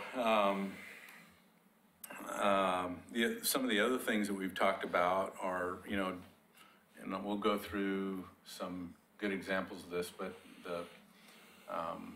are sidewalks ADA compliant? Do they have trip hazards? Are there sidewalks at all? And we found several that have sidewalks, but mailboxes right in the middle of the sidewalks. So, you know, things that might take a street that meet these conditions but don't meet other conditions. Is there street lighting along that corridor, or adequate street lighting, or does it need to be supplemented? Those kind of things. So we've done quite a bit of work on a few of our corridors, and I'll talk a little bit about that in just a minute. But this is a map out of our transportation system plan. If you remember, we had kind of agreed to look first at the family-friendly streets. And so the lines on this, so this map shows all of our land use zones, and there's not a legend on here, so I can't tell you what all the various colors mean in terms of specifics, but generally yellow is residential and some of the other colors are more of a commercial or industrial, and then the tan is a little bit more like mixed use. But the key for this map is just these purple lines, the transportation system plan. So this is a map out of the transportation system plan, and the purple lines were family-friendly routes that were likely to be funded. The solid purple lights were likely to be funded. The dashed lines in purple were what we designated as unlikely to be funded. If you remember, we've updated our transportation SDCs, and we've included some dollar amounts for both the likely to be funded streets. Those were always in, but now we've added to that list of SDC funded projects the not likely to be funded streets. So we're collecting SDC revenues is what I'm trying to say for these projects. So they're a good place to start. We, in many instances, will have funding available. Obviously, that's a 20-year plan when we collect all those SDCs, so it's not like it's going to happen overnight unless we pass some kind of a bond measure like the city of West Lynn did to help fund some of their transportation improvements. But we think we can take them on over time and make them more comfortable for pedestrians and bicyclists. Okay.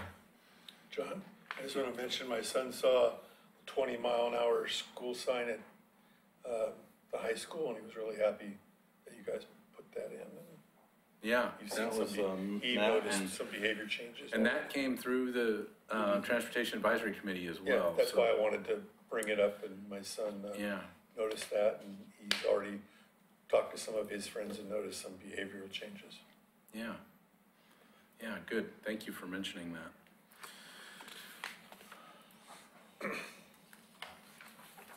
So, Martin and I, together with Matt Polison and Dana Webb, have been doing field trips, which is kind of a neat thing to do. We don't get in a car very often together and actually have a chance to talk about, signage, streets, or whatever. So we've only done it twice now, right? But we've gone out and looked at, I think, 5 different street sections and spent a little bit of time out in the field together. And, really Dana has kind of corralled all that with some informational worksheets that we kind of work through and talk about in the different kind of field conditions for 5 streets that we looked at. And, we look at what's the ADT on those streets? Do we have speed information? Some of the family-friendly streets, surprisingly, we don't collect speed data on, or we haven't been in our 3-year cycle of collecting speed data. So we will be collecting data for those streets that we don't have information on, but I think for the most part, we're finding a lot of these streets are under the number of vehicles that's required of the ORS. We're looking at pavement condition, and do we have a paving project there, or is the pavement in poor shape or in good shape? Should we, maybe if it's one of the designated routes, maybe we need to focus a little more attention to the pavement on that in the upcoming years. We've looked at the sidewalks, do sidewalks exist, or are they ADA compliant? Everything from, trip hazards to sightline concerns, those kind of things we look at. And then there's just kind of this other larger category that talks to all kinds of things, which is, are there any, it may be designated in the TSP, but it really doesn't take into consideration whether there's any real points of interest. Is there a school, or is there a park, or is there a trailhead? Is there a bus route at, somewhere along the route or at the ends? How good is the street lighting? Does it need to be enhanced? So quite a few other indicators that we're trying to kind of evaluate in our field visit and kind of talk through so that we can draw some conclusions. And again, it's interesting because it forces you to kind of take a much closer look at some of these streets that we may not look at very often. And one of them is right there. So we found good candidates and not so good candidates for, even though they're family friendly, some of these streets that we looked at are really several $1,000s worth of capital away from being able to actually be considered a family friendly street, right? We can't just throw up some signs and striping and call them family friendly, in our opinion. So one of those that we just talked about today with the school district was Bell Court, which kind of runs parallel with Lynn Avenue. It's a side street, it's a neighborhood street.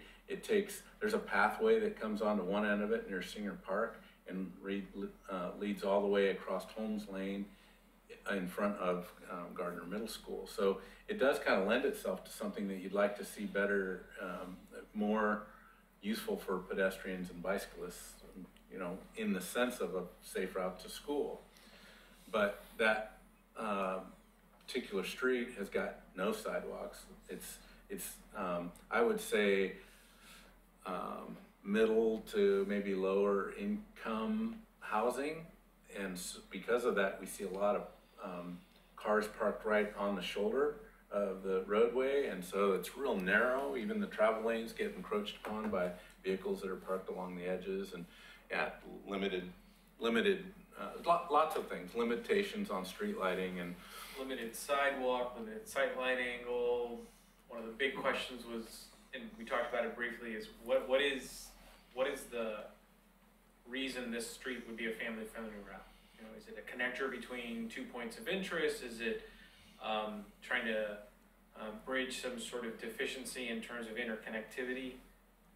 Bell Court really wasn't a great example for any of the criteria we're looking for. And yet, that's the one that's gonna cause us a problem when Gardner's built. Well, but the thing is, where does Bell Court lead to from Gardner Middle School? Holmes Lane, and No, it leads to Singer Creek and to a park that Yeah. kids can't go through to connect out to anything but Lynn Avenue. But I think what we're saying now is we're looking for some of those that are a little bit easier to implement and get moving. We're not suggesting that it wouldn't ever be a candidate for family-friendly street, but in order to get there, it's gonna take more than just some of the things that we're seeing on some of those other projects that are more like in the move forward category. So Jackson Street between 5th and 17th, lots of striped crossings, sidewalks on both sides of the street. We fixed through our pavement management program most of the pavement problems, but also all the ADA ramps, good street lighting, and if not, easily supplemented. It's got the pool along it, it's got a bus route. In fact, out of all of them, that was the one street that seemed like, man, we could get this together with a couple of ADA ramp. 3 sign changes and 2 ADA ramp improvements, and we could get from 17th to 5th signed. and it serves the swimming pool. And it serves as Well, it's swimming not pool. just the swimming pool, the school, the Case bus High route School. that's there. There's a park. Yeah, 2 parks that technically it connects. The harder part is the other leg from 5th to 7th. So that section of Jackson, we have not done as much capital improvement on. It needs some ADA work on that block, those 2-3 blocks. But Matt already started targeting the road for some internal maintenance, trying to make some improvements out there, and then trying to see what we can do internally in terms of some of those other deficiencies next year without having to enter it into the pavement contract, the pavement program. I think this is kind of great. I mean, low hanging fruit. You go after it and, you know, make those small changes that make a big difference. Some of these other ones, you know, they're capital drains, and I think you almost have to have some sort of capital project in there to justify. I think everything that you see in the not good candidates, while they serve the purpose of being in the TSP as family-friendly routes, and for the logic that they follow for those designations, it'd be great to meet the criteria that we've set out would require some capital improvement projects. Woodlawn was on that kind of not good project list, partially because it's long sight distances, it's slow traveled. There's no sidewalks on it. Yes, we could spend some dollars to put that in a more family-friendly category that kind of would be moving forward. But it also seemed like there wasn't a need right there, right? It didn't seem like if you wanted to walk, you felt pretty comfortable on that roadway because it's a wider pavement section. It's, you know, got long, the right-of-way is clear, so there's not a lot of encroachment there. So as a pedestrian, you know, even with pushing a stroller or something like that, it didn't seem like there was much justification for it. It didn't have good street lighting, but so we just kind of pushed it out into the kind of the not such a good candidate. Part of the reason I think is, you know, we do need, for every one of these that we select, we need the city commission to adopt an ordinance to designate it that way. And so we want to make sure what we bring to the city commission makes sense to us too. And because, you know, I think some people support this, others maybe not so much. So we want to be careful about that. But there were some others on the list. The Kenema neighborhood, we actually didn't do a drive-through, but there was that McLaughlin-Kenema trail plan that put a lot of energy into that. So we were hoping to kind of follow that plan and work on implementation of that in the Kenema neighborhood. Because that kind of is what, that neighborhood is what kind of spurred some of this discussion on the 20 mile. And John, quick question. I don't recall, was family-friendly something was mandated in our transportation plan, or is that something that's strictly a local option? The way I recall it was family-friendly was a designation that we could use to help justify some of these kind of improvements and putting them on the list. So the intent was to make our neighborhoods more walkable and more available.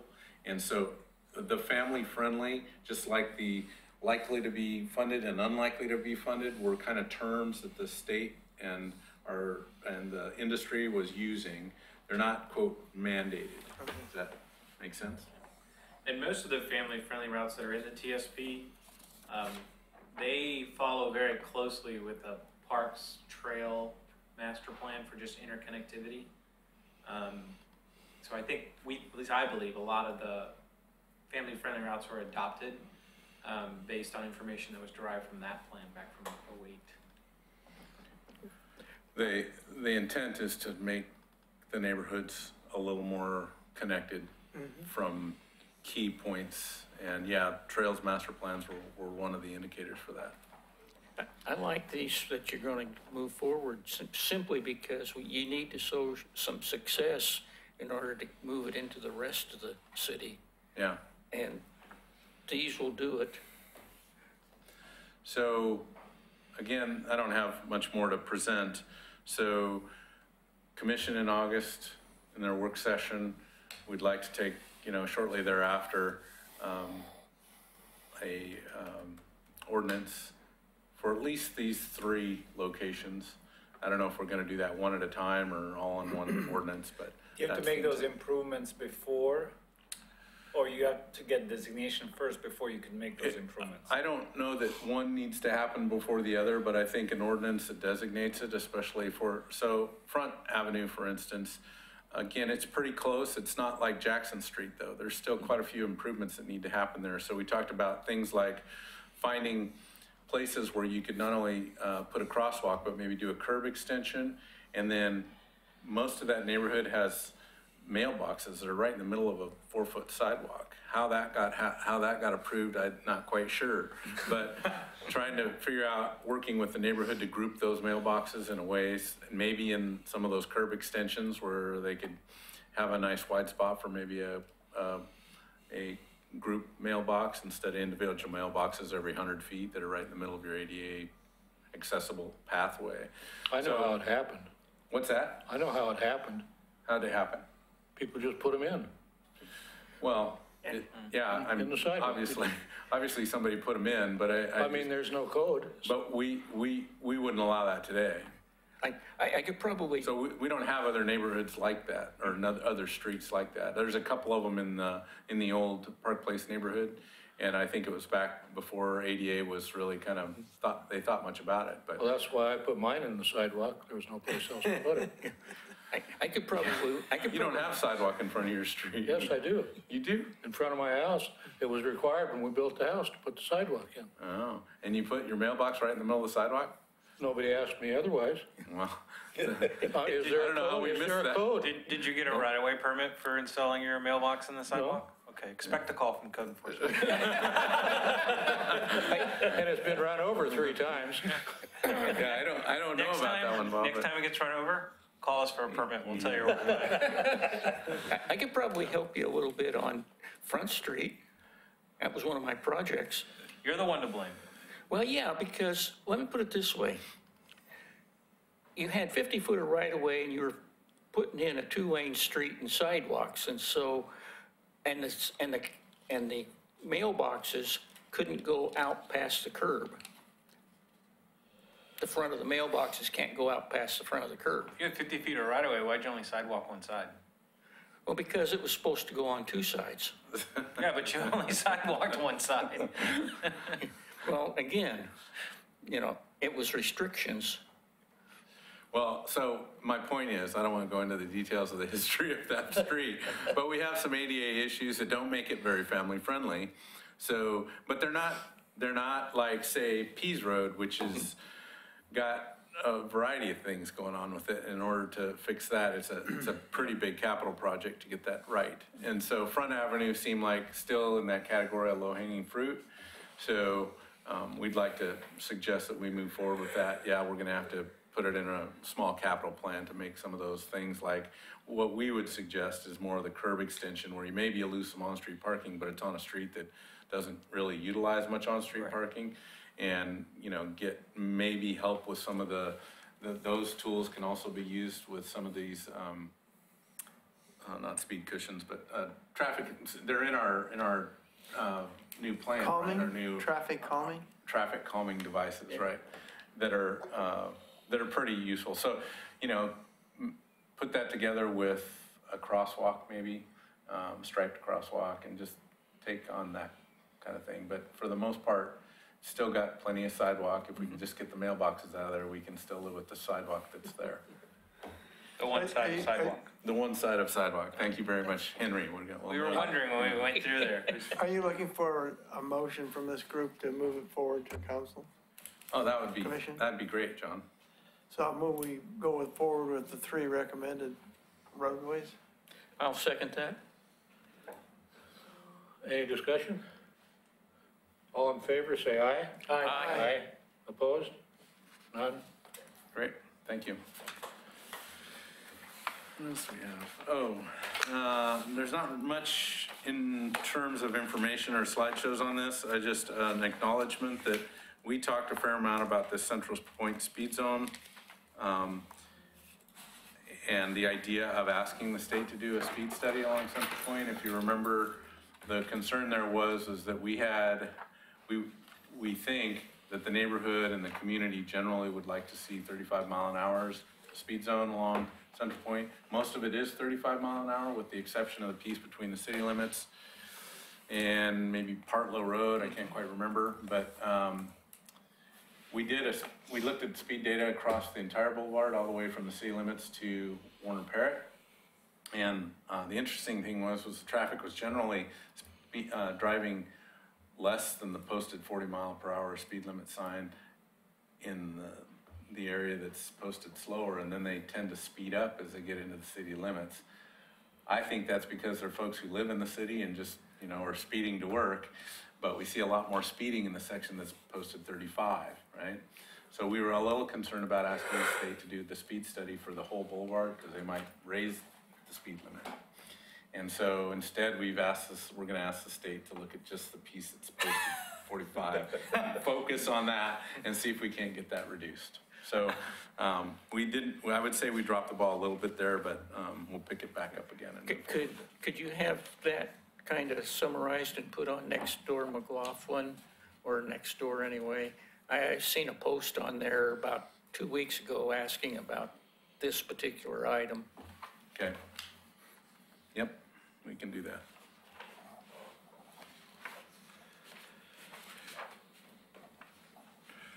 We'll have Kristen Brown put something on there. I hear she's got all our social media dialed in. Yeah, they all seem to come from her. Yep. With that, we're done, or I'm done. Okay, does anybody have any future agenda items they'd like to have addressed? Oh, one other item. Are we, Construction website.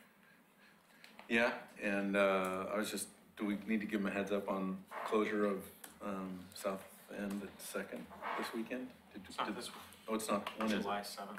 Okay, well, I don't know the details of that. So, as many of you probably noticed, we kicked off construction today on the High Street water main. You can go to, there's actually a little insert here in your packet, go to our website for our construction website link, and it can give you information as to all the construction that we have going on throughout the summer. We're also updating everything over to ODOT's trip check system, so when we start construction, we'll start entering into there where we're doing construction, active construction. And then that feeds information to all of the various mapping tools that people use. So your in-dash GPS system, Waze, Google Maps, all of those. So that will hopefully help with people that are using those to kind of track where the traffic congestions are. One thing that we just submitted today and are expecting approval from the county probably next week is the biggest logistic hurdle for the High Street water main project is the construction in the intersection of South 2nd Street and High Street, okay? You've got traffic coming off of 99, you've got traffic coming up and down South End Road, you've got traffic coming off of Center Street onto South 2nd Street to get out to 99, and then you've got traffic on High Street trying to get in any one of those three directions. So what we've implemented was we're going to allow a Saturday construction day. So the contractor believes they can get out of the intersection in an 8-hour work period. And that includes bringing up the base lift of the asphalt. If we do it on a Saturday, the likelihood of that succeeding is greater because the ADTs are significantly less. The other thing that we've done to help them is we are going to be closing South End Road, similar to how we closed it last summer when the road was sliding. What that will do is it will protect their southern perimeter, so they won't have traffic coming down South End Road or traffic trying to go up South End Road, and then they can focus on the other two sides that will remain open. So we'll close South End Road, we'll close South 2nd between Center and High Street, and then the contractor can focus on cycling traffic either off of South Center Street, up High Street, and then back around to wherever they need to go, or off of High Street down to South 2nd Street. Basically gives them two fronts they have to deal with and two fronts that they're protected on and can function and work. Working with all those allowances, we feel, and the contractor is confident he can get out of that intersection in a single day work period. Would it help if you closed that short street from Highway 99E that goes past the Tumwater? VFW hall? Not necessarily, yeah. And incidentally, ODOT might have that closed already when they move down on their next phase of their project. So the next phase of ODOT's project, when they finish near the Kanema zone, is they're going to be moving down to that other zone that starts at the Still House and then works its way to the tunnel. While they're working in that area, they will be closing Tumwater as part of their project. So I believe that will probably be in place by the time we go to do our closure on July 7th. But their intent's to close it permanently, by the way. I would put that one on next door too, just. So Kristen likes to do these things. She likes to do the postings for these construction delays about 3 days ahead of time. She isn't an advocate for putting it out too far ahead. I agree with her. And then we don't want it too late. So 4 to 3 days seems to be the sweet spot that, you know, she's our communication expert. I'll rely on her, and that's her preference. I'm just thinking that's one of those things, Yeah, you you're can't right. have too much information out. Yeah, we'll mention it to her because that will be a permanent closure. It'll be changed for a lot of folks. Yeah. Oh, you're talking about the Tumwater closure. I Yeah. thought you were talking about the south end closure. I'm talking about South End Tumwater, more. yeah, I don't think that's. Tumwater, I don't think is a problem. But South End, I can see it being a big problem. Quick question, just curious. How have we done on our bids for major projects in terms of initial budget estimates and We haven't even- given the fact that so much construction is going on and competition for, So, I would say we had a bit of a surprise on the water line project. So, the water component of this High Street project was one that I think we underestimated on. But the rest of them, we've been, not necessarily, well, we're staying within the budget. It wasn't the water line, it was the pavement maintenance projects. It's the biggest pavement maintenance contract we've had in a long time. So that estimate I think was low, and we ended up getting bids that were, I don't know that they were high, they were just more than we were hoping for. right? But I think both the consultant world and ourselves are recognizing that. So our estimates are more on track with what the bids are.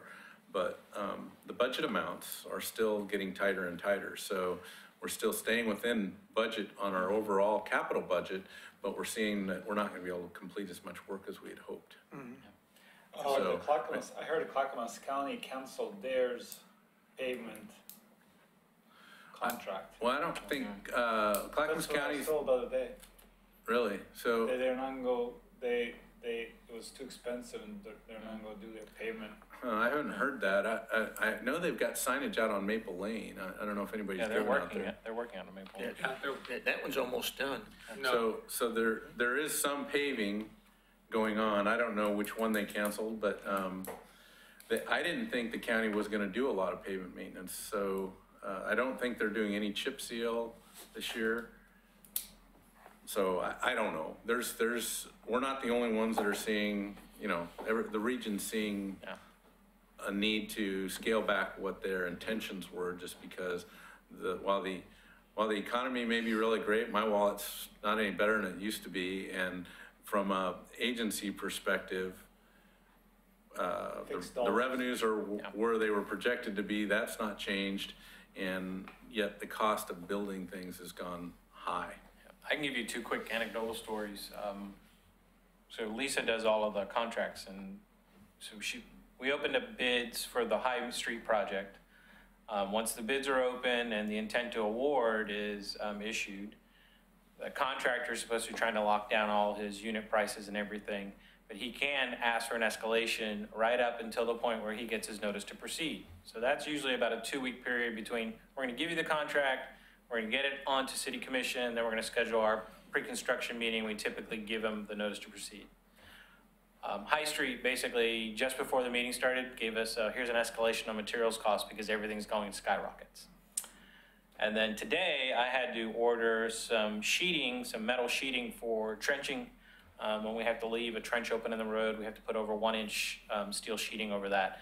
Steel sheeting, same size sheet, last time we bought it was about a year ago, was $3,600. Same exact sheet is $5,600 today.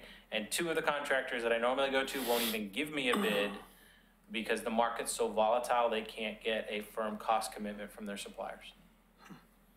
Till you order it. Yeah, they say, you give me a PO and I will lock down a price. I said, I can't give you a PO until you give me a price.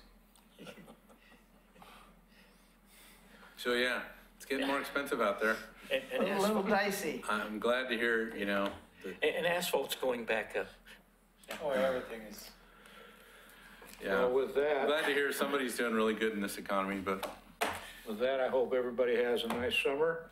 We'll see you in September. This meeting is adjourned. Yes.